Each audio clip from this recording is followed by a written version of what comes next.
अस्सलाम वालेकुम एवरीवन। उम्मीद है कि आप सब लोग खैर खैरियत से होंगे। सर आज हमारी प्रैक्टिस क्लास 5 है, सही जी, जिसके अंदर आज जो हमारा सवाल है वो इस पे बेस करता है कि इसके अंदर सर पीपी भी है यानी IS 16 है, बोरिंग कॉस्ट के एलिमेंट भी है और IS 20 आपका गवर्नमेंट ग्रांट भी है।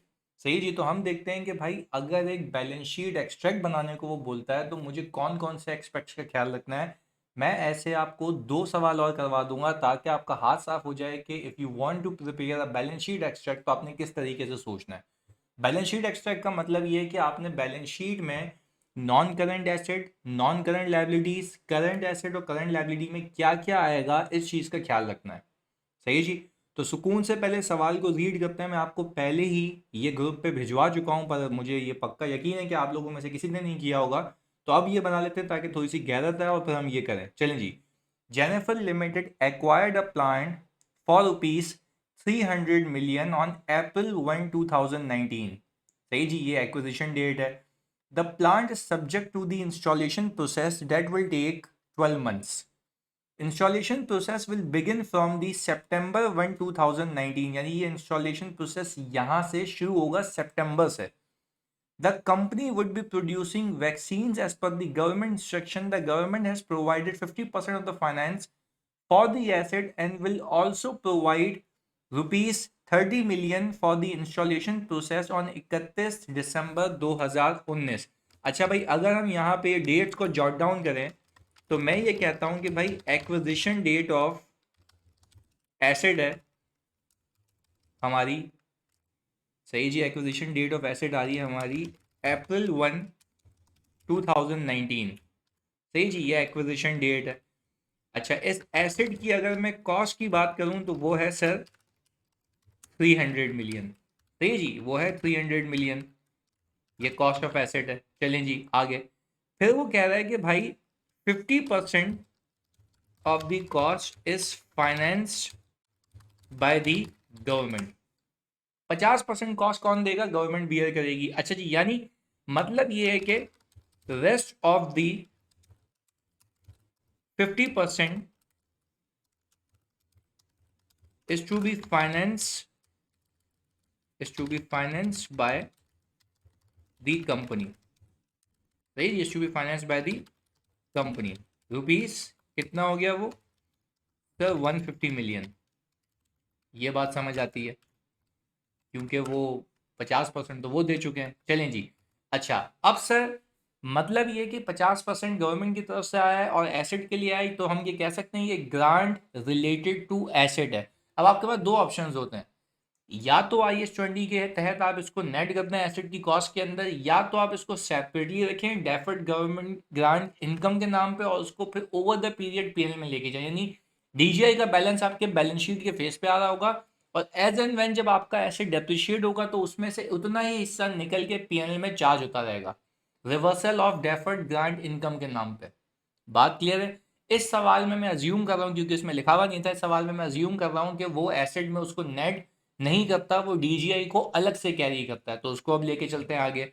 अच्छा भाई, the government has provided 50% of the finance for the asset and will also be providing ₹30 million for the installation process on 31 December 2019। बकाया पैसे भी मिलेंगे क्योंकि अभी एसेट रेडी फॉर यूज नहीं हुआ। यानी अगर 12 महीने लगेंगे तो this is a qualifying asset. Although मैंने एक एसेट बनाया एक्वायर किया है, बट इसको प्रेजेंट लोकेशन और इंटेंडेड कंडीशन में लाने के लिए एक सब्सटेंशियल पीरियड ऑफ टाइम लगेगा। और सब्सटेंशियल पीरियड टाइम यूजुअली हमने आपको सिखाया था 5 से 6 महीने 7 महीने होता है, यहाँ पे 12 महीने लग रहे हैं। तो टेक्निकली इसके ऊपर आने वाली जो भी बोरिंग कॉस्ट होगी अगर तो है वो कैपिटलाइज होगी टिल द टाइम ये एसेट कंप्लीट या सब्सटेंशियली कंप्लीट हो जाए। क्लियर है? और मैंने कोशिश ये की है कि सवाल के अंदर जनरल बोरिंग स्पेसिफिक बोरिंग दोनों का एक एलिमेंट रखूं ताकि आपका दिमाग चलता रहे अकॉर्डिंगली। अच्छा भाई, ये बात याद रखिएगा, अगला फाइनेंस यहाँ पर आएगा, ये डेट है जो कि अब तक मिला नहीं है। अच्छा, for the acquisition the company has obtained a specific loan of ₹90 million on the date of acquisition. यानी हम ये कह सकते हैं कि हमने April 1, 2019 को स्पेसिफिक लोन लिया है ₹90 million का। अच्छा, ये बात तो तय हो गई सर, 150 में से 90 million तो मैंने फाइनेंस कर लिया स्पेसिफिक बोरिंग से। तो इसी दिन बाकी पैसे भी देने होंगे, तो हो सकता है मेरे पास जनरल बोरिंग अवेलेबल हो या मेरा अपना पैसा अवेलेबल हो, वो देख लेते हैं। अच्छा भाई, हम यहाँ पर आए, हमने कहा कि भाई इंटरेस्ट रेट इसके ऊपर 14% का है, loan would be repaid in 5 equal instalments, सही है जी, of 18 million, first instalment would be paid on 31 December 2021, यानी सर ये 31 दिसंबर 2021 मतलब 20 के भी बाद 21 में, तो यानी रीपेमेंट अल्लाह का शुक्र है हमारे पीरियड में फॉल नहीं कर रही है, सही है जी। आगे देखिएगा, अदर एक्सपेंडिचर्स की बात करें, देखो एक्सपेंडिचर कब हुआ है इस एसेट के ऊपर, 1 अक्टूबर को, और जो हमारा इंस्टॉलेशन प्रोसेस है वो बिगिन कब हुआ है, 1 सितंबर को। तो आप मुझे बताएं सर, मैं कैपिटलाइजेशन कब से करूंगा, जब मेरा एक्सपेंडिचर इंकर होना शुरू हो जाए, और मैंने सर काम होना शुरू हो जाए, मैंने एक्सपेंडिचर इंकर कर लिया हो। तो देखो इंस्टॉलेशन प्रोसेस तो शुरू हुआ, पर मैंने एक्सपेंडिचर कब इंकर किया, 30 मिलियन की पेमेंट कब की है, सर मैंने 30 मिलियन की पेमेंट की है 1 अक्टूबर को, तो कैपिटलाइजेशन भी कब से होगी, 1 अक्टूबर से, ये बात याद रखिएगा। तो sir to keep it very simple, to keep it very simple, क्या हम ये कह सकते हैं, क्या हम ये कह सकते हैं कि 1 अप्रैल को 2019 को जो मैंने लोन लिया है, तो मैंने आपको सिखाया सबसे पहले आप specific loan acquired on April 1 2019 की पहले वर्किंग कर लें। अच्छा, लोन एक्वायर्ड कितना है भाई आपका, सही है जी, लोन एक्वायर्ड है आपका सर इसमें 90 मिलियन, सही जी, 90 मिलियन पे आप बोरिंग कॉस्ट पे करेंगे 14% की, सही है जी। और अगर अप्रैल से लेके मैं दिसंबर तक जाता हूँ, मैं ओवरऑल कॉस्ट निकाल लूँ, क्योंकि मुझे बैलेंस शीट और पीएनएल के एक्सट्रैक्ट्स बनाने हैं, ये बात अपने भेजे में रखिएगा। तो मैंने कहा कि सर April 1 से लेके 31 दिसंबर तक बनते हैं 9 मंथ्स ऑफ 2019, तो मैंने ये कहा 90 मिलियन इंटू 14% इंटू 9/12। अच्छा भाई, एक बार रीचेक कर लेते हैं, सर ने कहा 90 मिलियन इंटू 14% इंटू 9/12, सर ये मेरे पास बोरिंग कॉस्ट आ गई टोटल बेसिस पे फॉर 9 मंथ्स। ये बात आपने ख्याल रखनी चाहिए, 9 मंथ्स की बोरिंग कॉस्ट आ गई फॉर द ईयर 2019 की, सही है, यहाँ पे लिख भी देते हैं फॉर द ईयर 2019 की। अब इसमें से कितनी कैपिटलाइज होनी है, कितनी पीएनएल में जाएगी, वो अभी देख लेते हैं, सही है जी। आगे, अच्छा फिर मैंने आपको सिखाया सरप्लस की वर्किंग बनाना। आपको ये बात तो पता है ना, April 1 2019 पे, सही है जी, यहाँ पे लिख लेते हैं कि हम अभी काम कर रहे हैं सरप्लस की वर्किंग के ऊपर। अच्छा भाई, अब बहुत सुकून से समझिएगा भाई, अगर मैं ये कहूँ कि April 1 2019 पे सरप्लस बैलेंस, सरप्लस बैलेंस आपको पहले तो ये देख लें कि भाई गवर्नमेंट ने 150 दिए, सही है जी, आपने 90 का लोन ले लिया, सही है जी। क्या हम ये कह सकते हैं कि 240 आपके पास इस दिन आए, 240 आपके पास इस दिन आए, देखिएगा फिर से रिपीट कर रहा हूँ, 150 गवर्नमेंट ने दिए आउट ऑफ 300, 90 मिलियन का आपने लोन ले लिया, सही है जी। और मैं कह रहा हूँ इसमें से आप लेस कर लें payment to supplier, PP supplier यानी प्लांट सप्लायर पूरा लिखते हैं, सही जी। कितने की पेमेंट की आपने, बहुत सुकून से देखिएगा, कितने की पेमेंट की है, 300 की।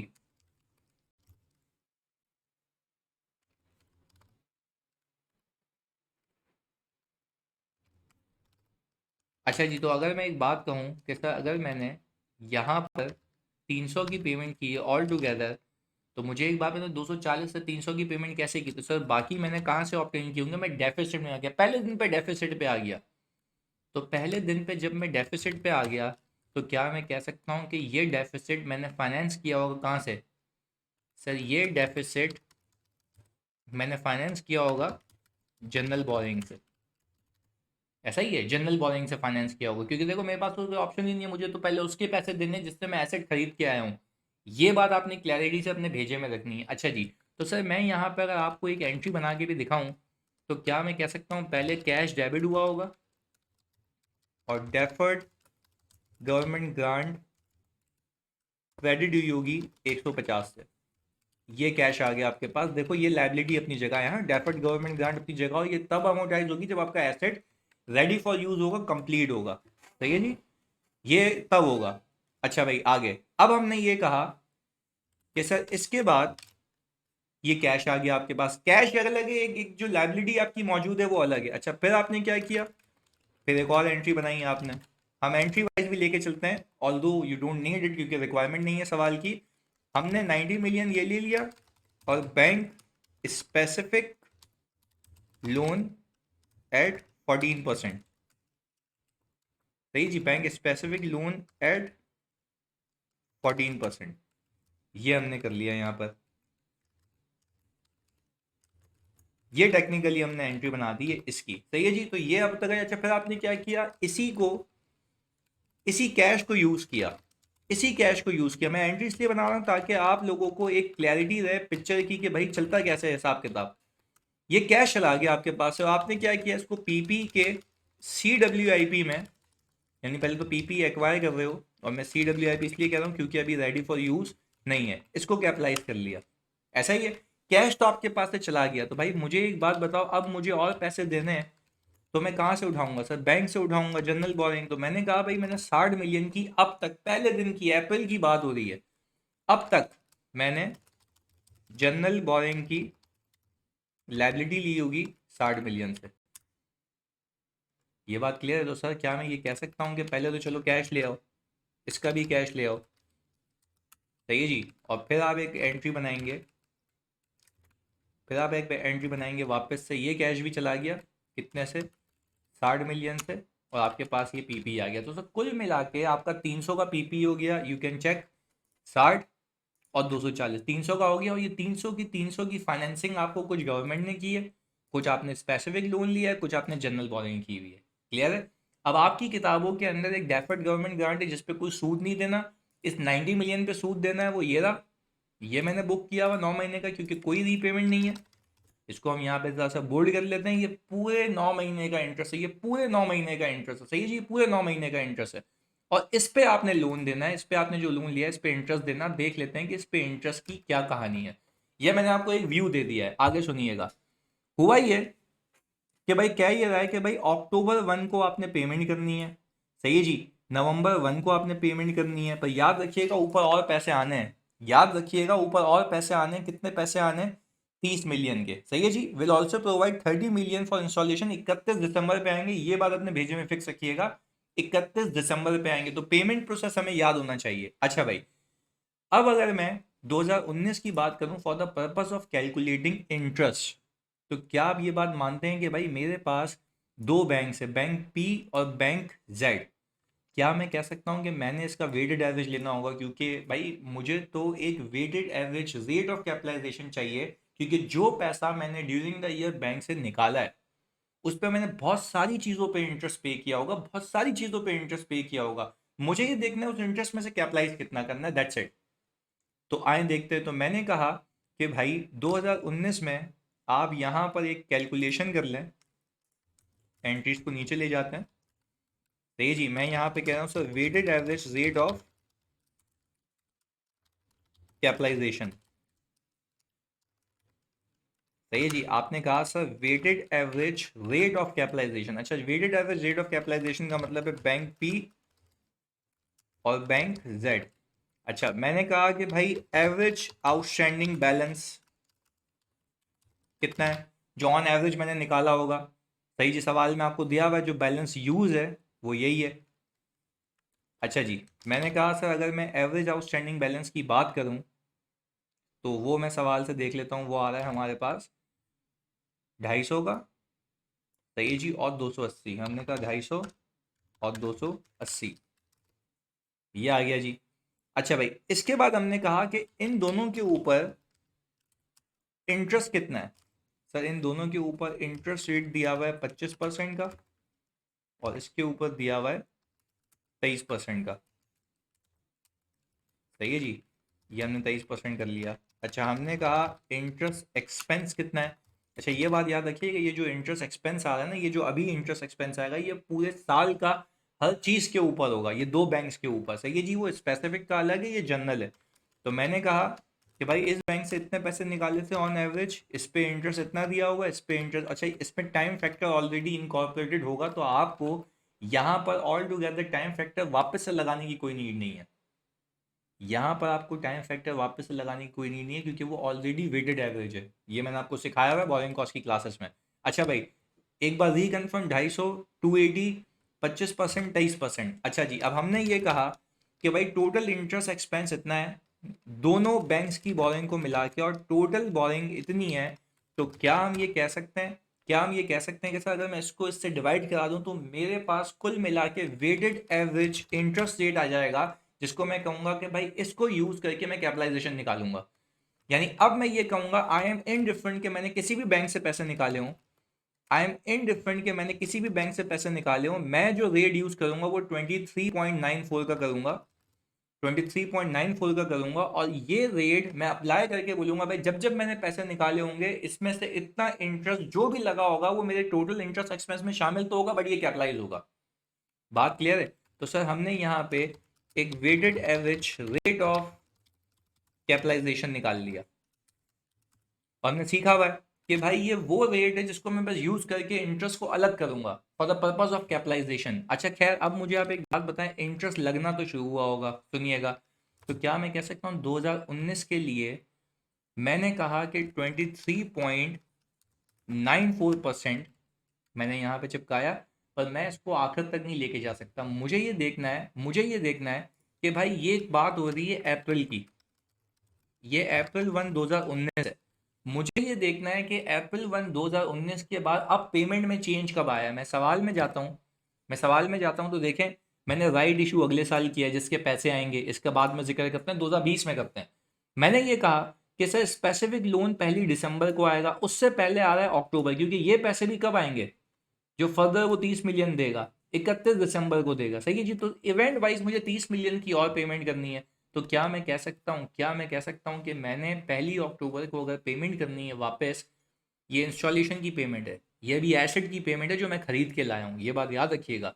तो क्या मैं ये कह सकता हूँ कि सर अब मैं ऑल टुगेदर अगर मैं ये बात कहूँ आप लोगों से कि मैं ये जो 60 मिलियन का डेफिसिट है मेरे पास, इसको मैं लेके जाऊंगा अक्टूबर तक। तो ये अभी 1 अप्रैल, तो सर अप्रैल, मई, जून, जुलाई, अगस्त, सितंबर, 6 महीने का मैं इंटरेस्ट बुक करूंगा। 6 महीने का मैं इंटरेस्ट बुक करूंगा। और सर ये 6 महीने का इंटरेस्ट जो है, ये जो 6 महीने का इंटरेस्ट है, इसको मैंने इस पे लगाया, सही है जी। और मैंने कहा 6 मंथ्स, सर फिर रिपीट कर रहा हूँ 6 मंथ्स, इसलिए मैं यहाँ पे लिख भी देता हूँ, ये है 6 months interest from April to September 30। सही है जी। ये आ गया, मैं फिर रिपीट कर लेता हूँ, 60 मिलियन मैंने अप्रैल तक इसलिए रखा हुआ है क्योंकि यहाँ पे बैलेंस चेंज होगा। तो अगेन गिन लेते हैं, अप्रैल, मई, जून, जुलाई, अगस्त, सितंबर, क्योंकि 1 अक्टूबर को पेमेंट हो रही है।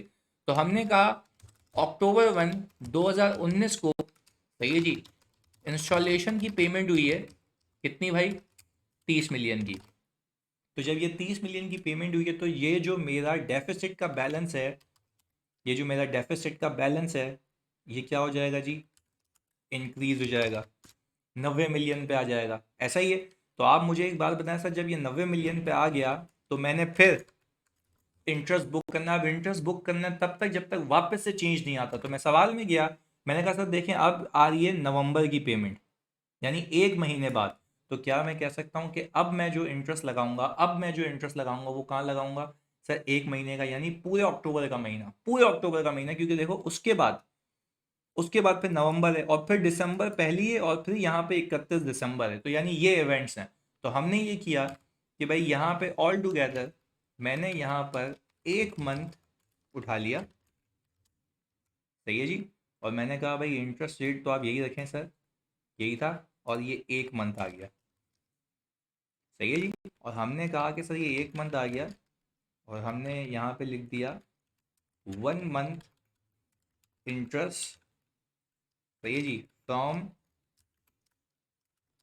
अक्टूबर 1 टू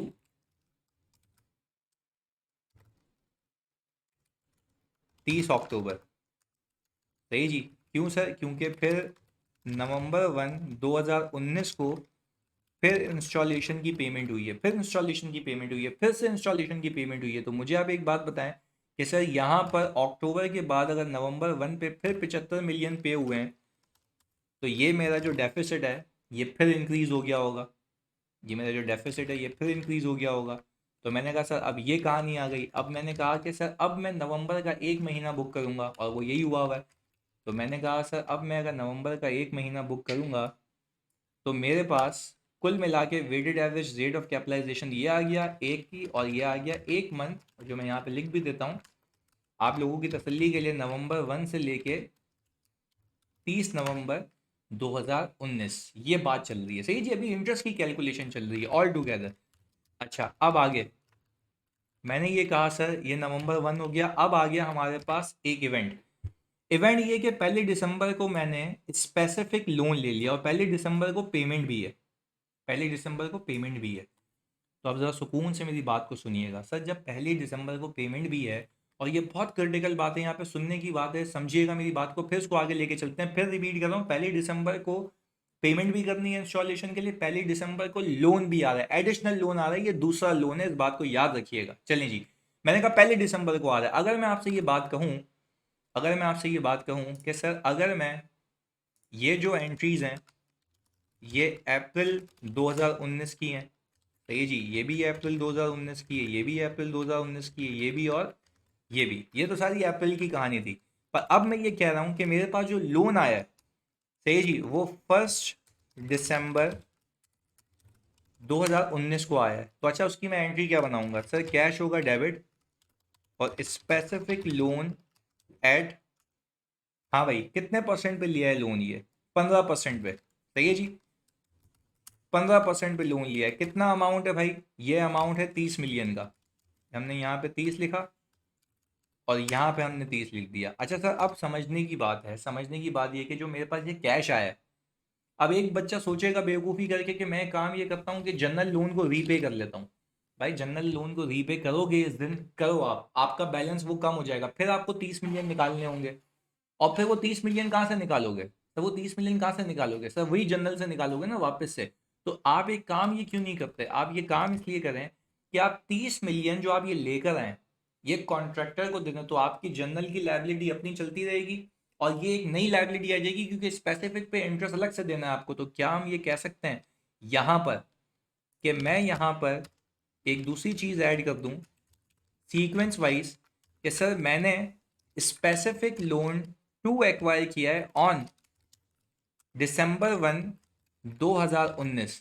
तो हमने कहा कि सर ये जो 30 मिलियन का लोन है, सही है जी, इसके ऊपर 15% फॉर 1 मंथ। सर 1 मंथ क्यों कह रहे हैं भाई, एक ही महीना रहा ना इस साल, इस साल तो इंटरेस्ट एक महीने का लगेगा ना। तो हमने ये कहा सर, हम इसको यहाँ पर उठाकर लेकर आ गए और हमने कहा कि सर आप इसको 15% करें, इसको 30 मिलियन करें और इसको 1 करें। तो सर हमने कहा ये आ गया boring cost for 1 month for the year 2019। ये बात क्लियर है। अच्छा भाई, सर ये कहानी तो यहाँ तक हो गई, क्योंकि मैंने आपको ये समझा दिया जो लोन लेकर आया वो सीधे सीधे पैसे दे दिए कॉन्ट्रैक्टर को, वो सीधे सीधे पैसे दे दिए कॉन्ट्रैक्टर को। ये बात याद रखिएगा, इसकी एंट्री दूसरी इसी दिन एक ये भी बनेगी, कैश क्रेडिट, सही है जी, कैश क्रेडिट हो गया, सही है जी, 30 से, और CWIP यही वाला PP डेबिट कर लेते हैं, कितने से, 30 से, क्लियर है। और अगर आप चाहते हैं कि आप मैं पूरे इवेंट्स की जो ऊपर एंट्रीज बनी है वो भी बनाता रहूँ, तो वो भी बना के देता हूँ, वो भी बना के दे देता हूँ ताकि आपको याद रहे। ये देख लो भाई, आपने अप्रैल 1 तक की एंट्री बना दी थी 60 मिलियन की, ये रही, ये आ गई थी अप्रैल 1 तक की 60 मिलियन की, सही है जी। फिर आपने क्या किया, अक्टूबर नवंबर में पैसे लिए थे, तो मैं यहाँ पे एक और एंट्री बना लेता हूँ भाई, अक्टूबर 2019, सही है जी, नवंबर 2019। तो मैंने कहा था उसकी एंट्री क्या बनी होगी, cash debit general boring credit.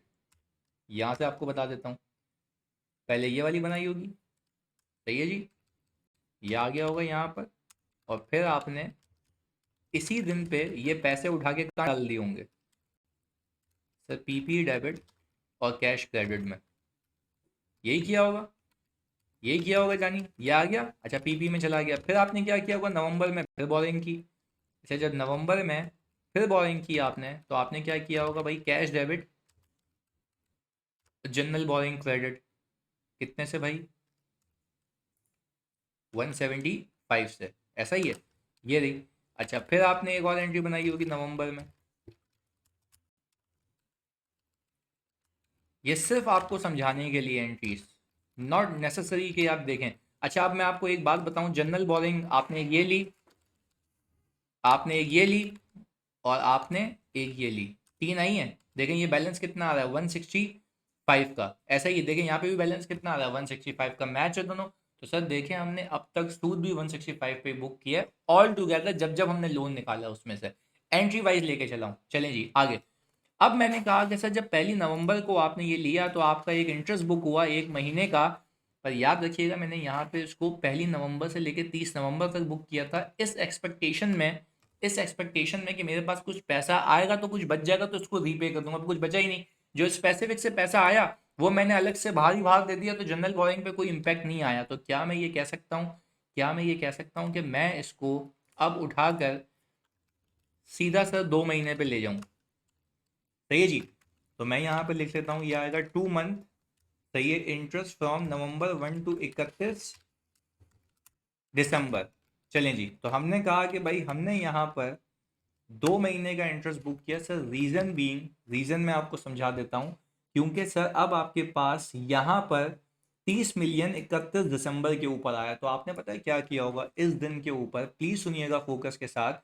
31 दिसंबर के ऊपर यानी 31 दिसंबर पे पहुंचने के बाद, यहाँ पे मैं लिख देता हूँ 31 दिसंबर पे आपने कैश किया होगा डेबिट। इसको कॉपी कर लेते हैं और इसको 31 कर लेंगे। सही जी, कैश किया होगा डेबिट।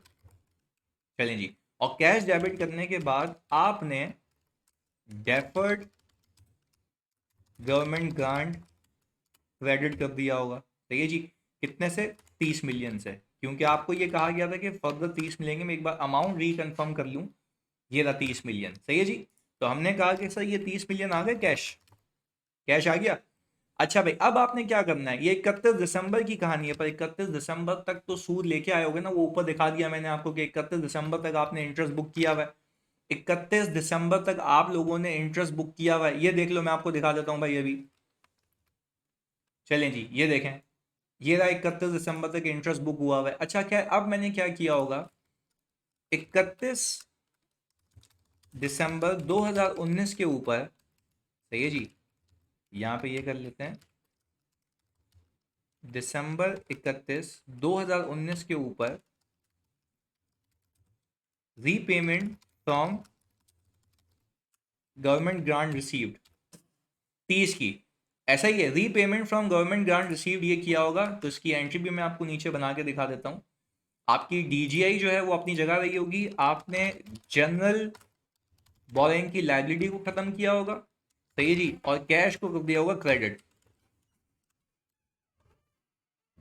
सही है जी, आपने कैश को कर दिया होगा क्रेडिट 30 से। सही है जी, ये एंट्री बन गई होगी और आपकी जनरल बोरिंग कम होकर कैश चला गया होगा, पर डीजीआई स्टिल देयर। वो पीपी का कंप्लीट होने का इंतजार कर रही है कि वो जब कंप्लीट होगा तो हिसाब किताब देखा जाएगा। अच्छा, क्या मैं कह सकता हूँ कि मेरी जो जनरल बोरिंग है वो इतने की बची होगी, और सर इस पर इंटरेस्ट लेनी क्योंकि ये 31 दिसंबर की कहानी है। अब मेरे पास जनरल बोरिंग इतने की बच गई है सर।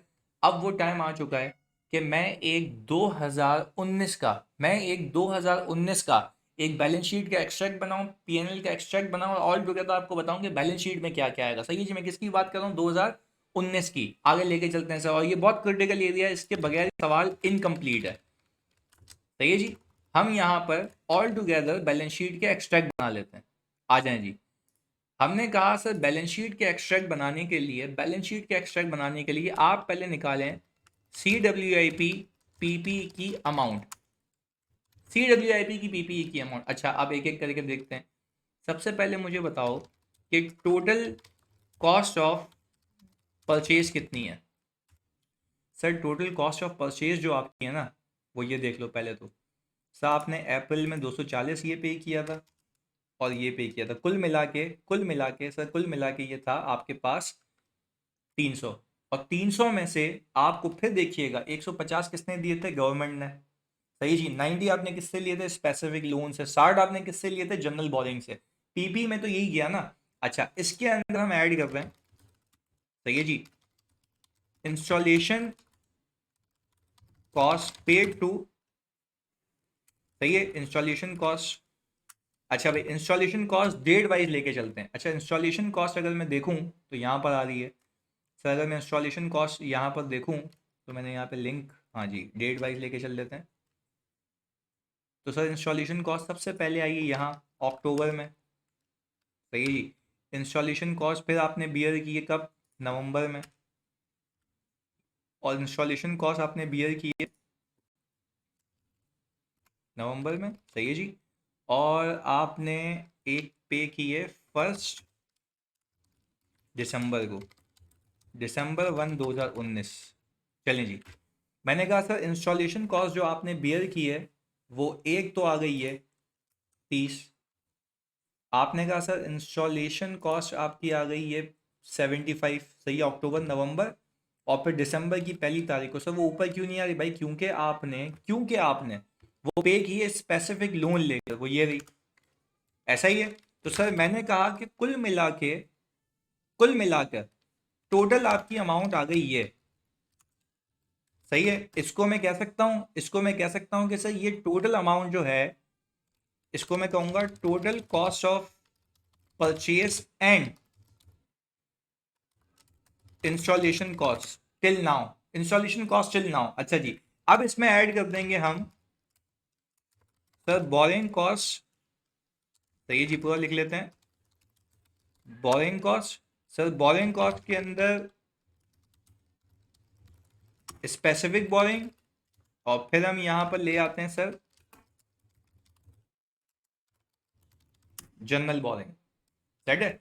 अच्छा भाई, अगर मैं आपसे ये बात पूछूं कि सर अगर मैं स्पेसिफिक बोरिंग लेकर आ रहा हूं, मैं ऊपर जाऊंगा सवाल में, सही है जी, और मैं यहाँ पर आ गया स्पेसिफिक बोरिंग में ये, अब मैं आपसे ये पूछता हूँ इस एसिड पे इंस्टॉलेशन, देखो एक तो जो बना बनाया एसिड आता है ना, मैंने आपको सिखाया कि बने बनाए एसिड के ऊपर बोरिंग कॉस्ट का कॉन्सेप्ट अप्लाई नहीं होता।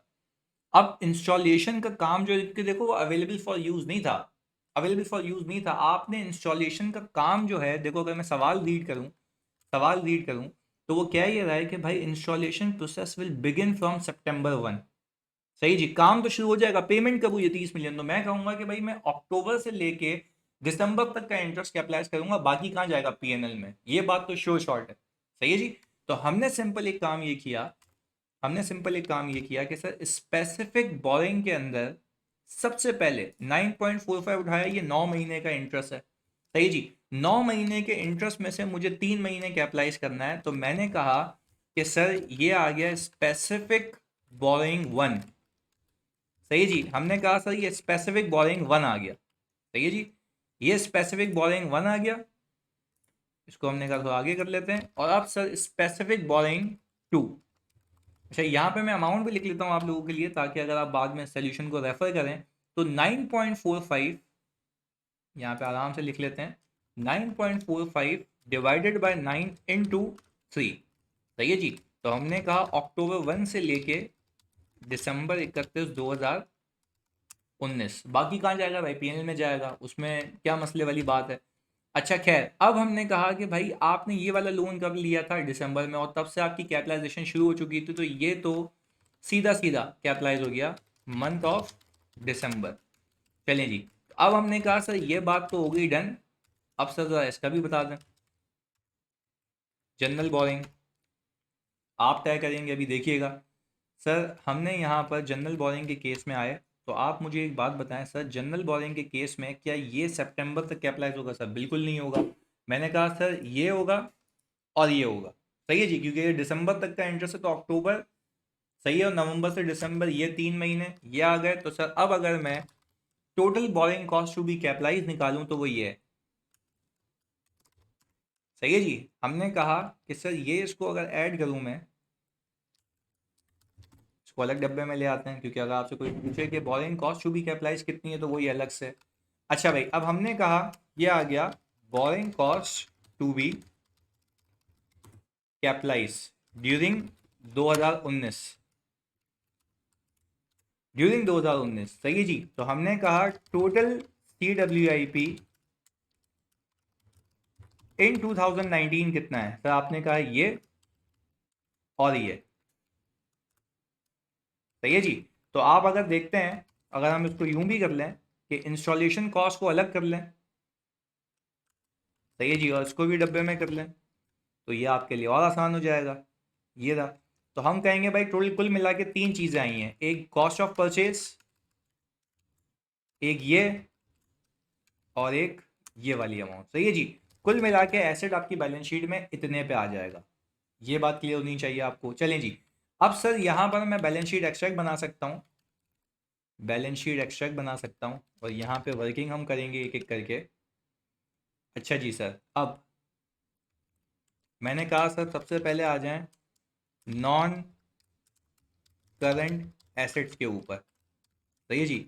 और मैं यहाँ पर आ गया property plant and equipment, CWIP, ये आ गई। सही है जी। ये बैलेंस शीट एक्सट्रैक्ट बन रहे हैं एज एट 31 दिसंबर 2019। चलें जी, आपने कहा कि सर नॉन करंट लायबिलिटीज़ में आ जाए। अच्छा, जब मैं नॉन करंट लायबिलिटीज़ में आ गया तो मैंने कहा कि सर आप यहाँ पर स्पेसिफिक लोन 1, स्पेसिफिक लोन 2 और सर बैंक P और बैंक Z की बात करें। चलें जी, एक एक करके देखते हैं। मुझे अब एक बात बताएं, स्पेसिफिक लोन 1 आपने कितने का लिया हुआ है? सर स्पेसिफिक लोन 1 आपने लिया हुआ है सर कुल मिला के 90 मिलियन का, मैंने ये लिख दिया। तो ये कितने का लिया हुआ है? 30 मिलियन का। इसमें तो कोई दो राय नहीं है, सीधा सीधा हिसाब किताब है, ये आ गया आपके पास। क्लियर है? अच्छा भाई, अब मैं अगर कहूँ कि बैंक पी और बैंक जेड की बात करूंगा, मैं फिर रिपीट कर रहा हूँ, बैंक पी और बैंक जेड की बात करूं, तो मैं सवाल में गया और मैंने कहा भाई बैंक पी का जो क्लोजिंग आ रहा है वो 230 आ रहा है और वो 260 आ रहा है। 230 और 260 भाई, लाइबिलिटी तो पूरी लूंगा ना। अब उस पे एसेट पे कितना लगा है वो एक अलग बात है, पर लाइबिलिटी तो पूरी आएगी ना। वो तो मेरी वर्किंग के लिए कि भाई बोरिंग कॉस्ट की कैपिटलाइजेशन के लिए कितना लोन यूज हुआ है, तो उस पे मैंने इंटरेस्ट अलग किया है, बस ये बात क्लियर है। अच्छा भाई, अब मैं यहां पर आ गया, मैंने कहा सर अब मैं बात करूंगा करंट लाइबिलिटीज की। अच्छा भाई, करंट लाइबिलिटीज में मैं नीचे आ गया और मैंने कहा सर इंटरेस्ट पेबल ऑन। अच्छा, इंटरेस्ट पेबल में टोटल यहाँ पे वर्किंग कर लेता हूँ, तो क्योंकि अलग अलग तो फिर पीछे सब्सिडरी रिकॉर्ड्स होते हैं ना आपके। खैर, अब अगर मैं जाऊँ यहाँ पर तो क्या आप इस बात को मानते हैं कि आपके पास टोटल इंटरेस्ट पेबल ये 126.9, अज्यूमिंग कि ये पे नहीं हुआ, अज्यूमिंग कि ये पे नहीं हुआ, तो मैंने ये किया कि भाई इंटरेस्ट पेबल में 126.90। अच्छा, ये पूरी बैंक पी और बैंक जेड का टोटल इंटरेस्ट है और मैं अज्यूम कर रहा हूँ कि अब तक ये पे नहीं हुआ, ये टोटल इंटरेस्ट है। याद रखिएगा, इसमें से कुछ कैपिटलाइज हुआ है जो हमने अलग किया ऊपर। क्लियर है? अच्छा भाई, 126.90 मेरे पास आ गया। ये 126.90 में अगेन रिपीट कर रहा हूँ, खुदा के वास्ते इस बात को याद रखिएगा, ये टोटल इंटरेस्ट एक्सपेंस है बैंक पी और बैंक जेड का, उसमें से कैपिटलाइज कुछ हुआ है वो ऊपर अलग किया है। अच्छा भाई, इसके अंदर मैं ऐड कर दूं टोटल इंटरेस्ट की, अगर बात हो रही है, टोटल इंटरेस्ट की बात हो रही है तो 9.45। सही है जी। और 0.375। सही है जी।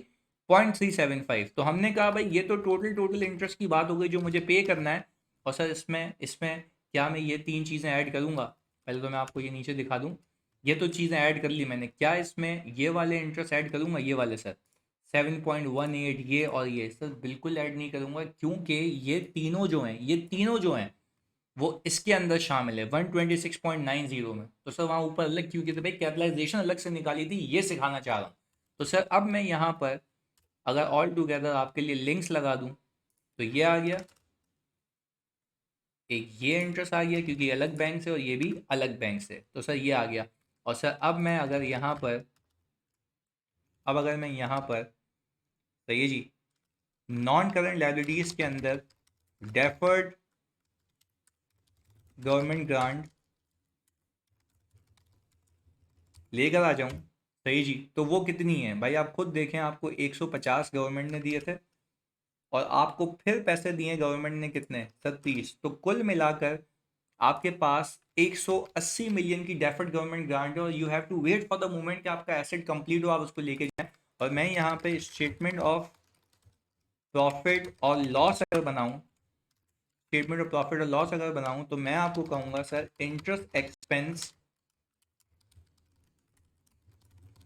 फॉर द ईयर जो पीएनएल में गया है, ये एक सोचने की बात है। क्या मैं कह सकता हूं कि मेरे पीएनएल के अंदर इंटरेस्ट एक्सपेंस 126.90 जो टोटल है, अब देखो ऊपर वर्किंग की हुई काम आएगी, 126.90 जो टोटल है वो जनरल बोरिंग का है, ऐसा ही है। उसमें से 8.38 आप लोगों ने कैपिटलाइज किया, तो वो आप यहाँ से हटा दें। देखें पेबल तो बैंक को पूरा है ना, ये तो मेरी अपनी डिस्क्रिमिनेशन है कि कितना पीएनएल में जाएगा कितना पीपी में जाएगा, इतना पीपी में चला गया। मैंने कहा सर एक तो बात ये हो गई, सही है जी।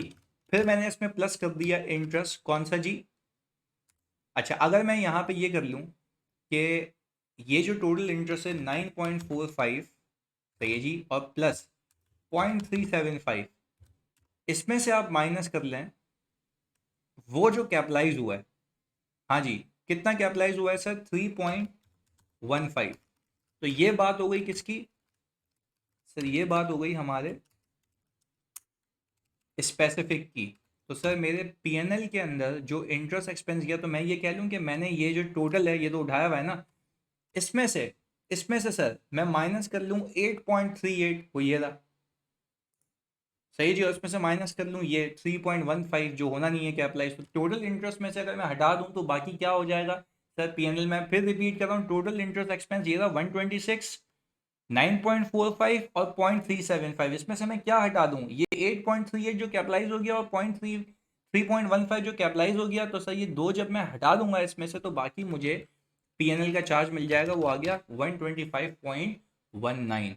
तो सर आई होप आपको ये बात समझ आ गई होगी कि बैलेंस शीट के अंदर अगर मुझे कोई प्रेजेंटेशन दिखानी है या मुझे पीएनएल के अंदर प्रेजेंटेशन दिखानी है तो how it should be reflected, तो ये आपके लिए एक बेहतरीन और एक बेंचमार्क सवाल है, सही है जी। इसका 1 साल ये हो गया, इसको करें, मैं अगला साल अगली वीडियो में देता हूँ। जज़ाकल्लाह।